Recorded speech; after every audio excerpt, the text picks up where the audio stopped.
धैर्य के साथ, तीव्र संवेग के साथ कार्य करते हैं, वह निश्चित रूप से अपने मंजिल को जल्दी प्राप्त कर लेते हैं। अर्थात ये एक साइंस है। कितने वेग के अनुसार आप इस कार्य में लगते हैं, कितनी दृढ़ता के साथ उस कार्य में लगते हैं, उससे कार्य की सिद्धि, उसका कालखंड वह तय होता है।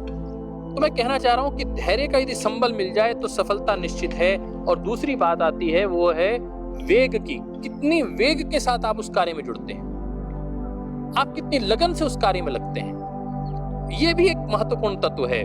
ओम विश्वानि देव सवितर दुरितानि परासुः यद भद्रम तन्न आसुः। हमारे जीवन में जितने दुरितानि हैं, जितने भी हमारे दोष हैं, वह सब हमारे जीवन से दूर हो जाएं। जैसे हम घर की बुहारी करते हैं, झाड़ू लगाकर घर की सफाई करते हैं, महर्षि देवदयानंद इस वेद मंत्र के माध्यम से उस सफलता से को प्राप्त करने के लिए एक मंत्र प्रदान कर रहे हैं कि हम भी उस प्रकाश पुंज को प्राप्त कर सकते हैं, उस संकल्प के साथ सिद्धि को प्राप्त कर सकते हैं। परंतु हमें दृढ़ निश्चय करना पड़ेगा और उसके लिए आवश्यक बल को लगाना पड़ेगा, सफाई करनी पड़ेगी अपने मन की, अपने शरीर की और अपने विचारों की। शुद्ध करना होगा अपनी आत्मा को, आत्म तत्व को जागृत करना होगा, आत्मदीप को।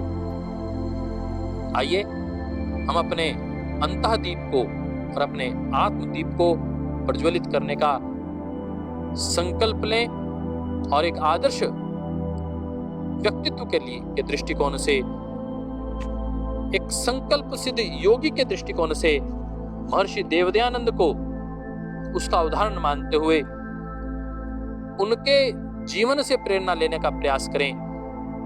उनके जीवन को प्रेरणा पुंज बनाकर अपने जीवन को आलोकित करने का संकल्प लें और सीखें कि एक संकल्प लेकर बाधाएं आती हैं, जीवन की आहुति देनी पड़ती है, परंतु समझौता नहीं करना होता।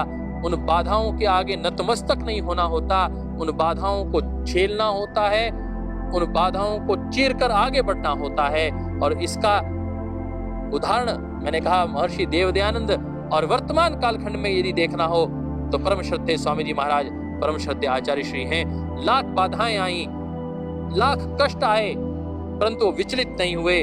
भारतीय ऋषि परंपरा को, ऋषि मनीषा को स्थापित करने का वह संकल्प, उसको पूरा करने के लिए वह पग पग पर कष्ट भी सहते हैं, परंतु हंसकर झेलते हुए अपने लक्ष्य की ओर अग्रसर हो जाते हैं।